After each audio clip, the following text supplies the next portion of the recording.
पापा, mummy papa आ गए।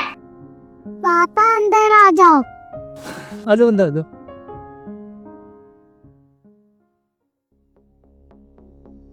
बताओ कैसे आना हुआ?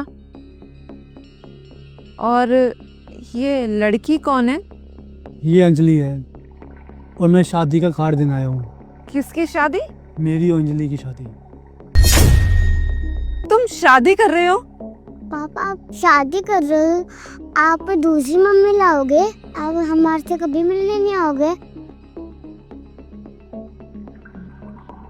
अंजलि तुम बैठो, मैं भी आता हूँ। बैठो बेटा आप भी।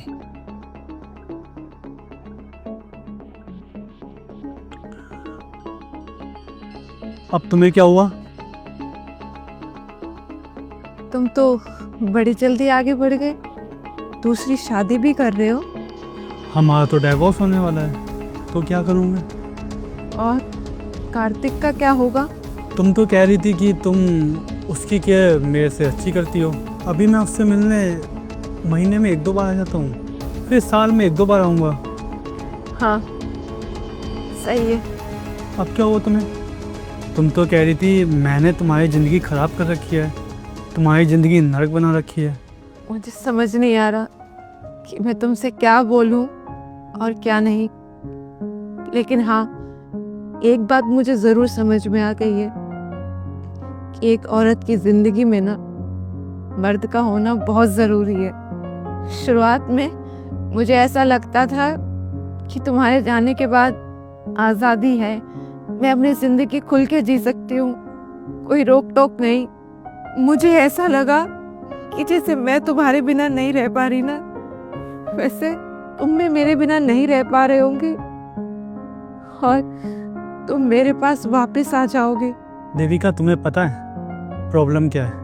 एक आदमी हमेशा ये चाहता है कि उसकी वाइफ उसकी इज्जत करे। अगर वही वाइफ उसे गालियाँ देने लगे, उसके साथ बदतमीजी करने लगे, ट्रस्ट मी, तो उससे बुरा उसके लिए कुछ नहीं हो सकता यार। प्लीज मुझे माफ कर दो, हम दोनों एक दूसरे को दूसरा मौका तो दे सकते हैं ना। मैं तुमसे वादा करती हूँ कि मुझसे ऐसी गलती कभी दोबारा नहीं होगी। हम अपनी जिंदगी फिर से शुरू करते हैं ना। तुम ये भी तो सोचो कि मैं कार्तिक को क्या बोलूंगी कि जब वो बड़ा हो जाएगा कि मेरी गलती की वजह से तुम्हारे पापा हमें छोड़ के चले गए। मैं तुम्हारे आगे हाथ जोड़ती हूँ, प्लीज मत जाओ ना, मत करो ना दूसरी शादी। It's okay.